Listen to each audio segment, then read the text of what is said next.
Hello again in this instalment of Spiritual Wisdom. Welcome back, my wise followers. To all of you who follow me here, I'm just so grateful to have this community. And currently on the channel, I have 35 subscribers. And the way I look at that is I'm inspiring and helping 35 people. And I'm grateful to all of you, all 35 of you who've subscribed, who've joined the channel, who've click that bell notification so you'll be notified each time I post a new video. And I'm just so grateful to all of you who like my content as well. I'm grateful for your support. It means a great deal to me. And to any of you who are new to watching this channel, my name is Nicholas, and on my channel I talk about witchcraft, Wicca, paganism, manifestation, self-love, and all manner of philosophical and spiritual topics. So welcome back, and today's topic is going to be about letting go of toxic things and people. So when we think of something toxic, we're more referring to something that's poisonous. You know, toxic refers to something that's poisonous. And there's a lot of things in life when we don't love ourselves, when we're not in a good place mentally or emotionally, we can hold on to toxic things. Things that serve us in the moment, but not in the long run. Not in the long run. And anything toxic, rather that's toxic people, toxic addictions, it's like being in a Ferris wheel. If it's toxic, a toxic habit, it started out as a choice, then it becomes a bad habit to start with, and then it becomes an addiction. Something it's so difficult for you to say no to it, and it becomes like a big Ferris wheel where you go on that Ferris wheel, and really it's you go round and round, and you keep doing the same thing, looking for a different result. And I've spoke about having an emptiness inside, and most people will end up having a toxic thing in their life, a toxic addiction. They end up, that is their life, you know, they end up, be it alcohol, be it drugs and alcohol, or just drugs, be it food. You know, so many people can get attached to something that isn't good for them. They can get attached to a bad habit, a bad way of doing things, because it brings them some relief. And a lot of people who end up having, and anybody can fall victim to that, where they're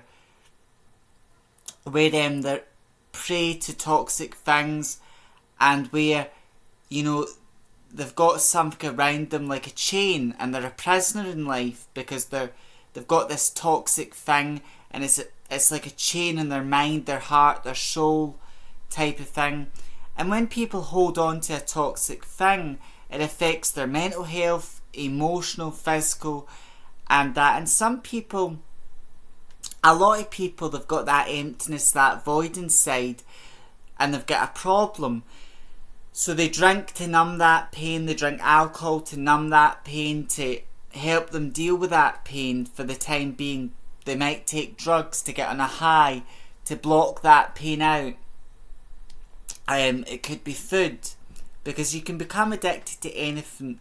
But once you become addicted to something, and you can't say no to something, and it's a chain, it affects you mentally, emotionally and physically.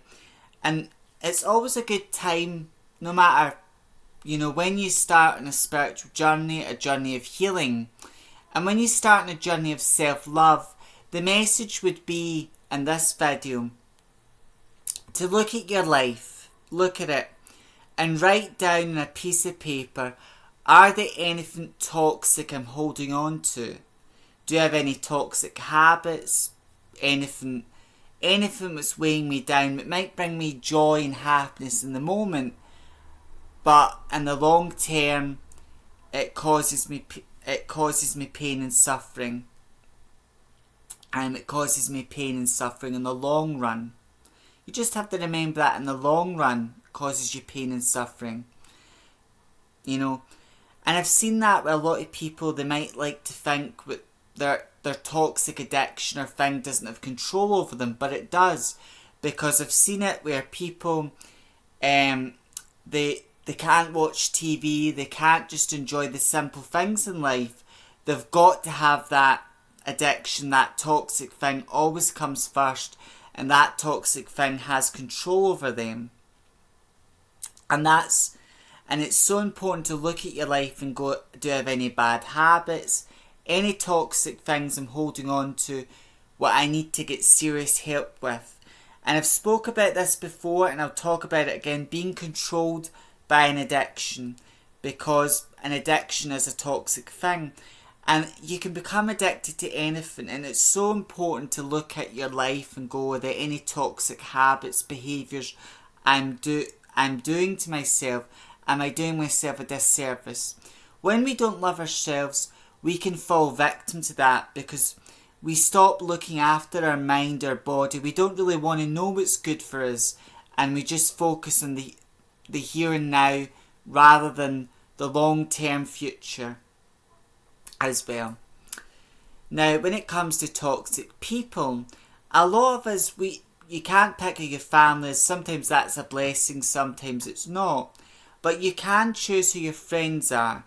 And when we don't love ourselves, we're not in a good place mentally, we do pick toxic friends, because those people have also got mental health problems, they've also got addictions. And we've created a connection with these people, but it isn't a healthy connection, it's toxic. And these people may be nice to you, talk a good game, but what's going on there is codependency. You know, that person's getting something off you, they're using you, and you're getting something off them. And it's really unhealthy, because, you know, you might find yourself doing more for that person than they're willing to do for you. You know, and that's where, you know, in that situation where you've got vultures around you, essentially. There's been a time in everyone's life where they've had vultures around them. People would use you and abuse you and stab you in the back without a second minute's thought. Everyone's been through that at some point in your life. And that's a horrible thing to be through. But it's there to teach you a valuable lesson, because it's horrible to think you've got a friend, but then as time goes on, you realise that person is not your friend. Sometimes as well, you might get a gut instinct, but this person is not right for you. These are not the sort of friends for you. They're not your true friends. But you ignore that gut instinct, and then it backfires. And then a few years later, you might have said to yourself, I wish I listened to my intuition, to my gut, and I got out of that friend group, and I was no longer friends with those people. You might think that. And when it comes to family as well, sometimes part of self-love, it's not, there are things you can do to love yourself what are easy, but self-love as a whole is not easy.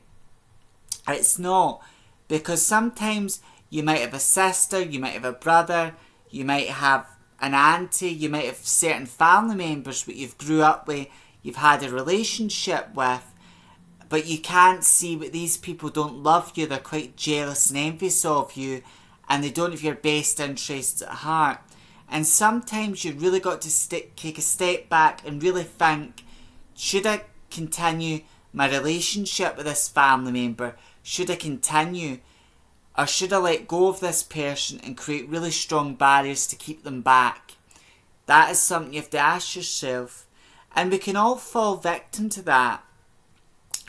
Holding on to toxic habits, toxic people, because a lot of people are afraid of being alone. And that's why people would go, I'd rather have somebody than no one. And it's the same with romantic love in that as well.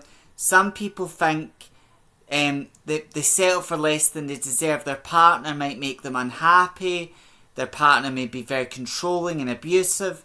And they think they can't do any better than their partner. You know, and it's always a good idea to ask yourself, are you in the right relationship? And go inwards with that question. Now, it's a question I had to ask myself. And the answer to that question for me is yes, you know. I feel in the past with my relationship where they were, it wasn't good then, and there were things that my partner at that time was doing that were wrong. But I suppose I didn't give up on that relationship or that person, and this individual did change for the better. And I feel in my heart, soul and gut, this person makes me happy, they're right for me now. And it's always a good idea to ask yourself, are there anything toxic you're holding on to, be that a toxic person, be that a toxic habit? Are there anything negative you're holding on to? Even bad thoughts about yourself.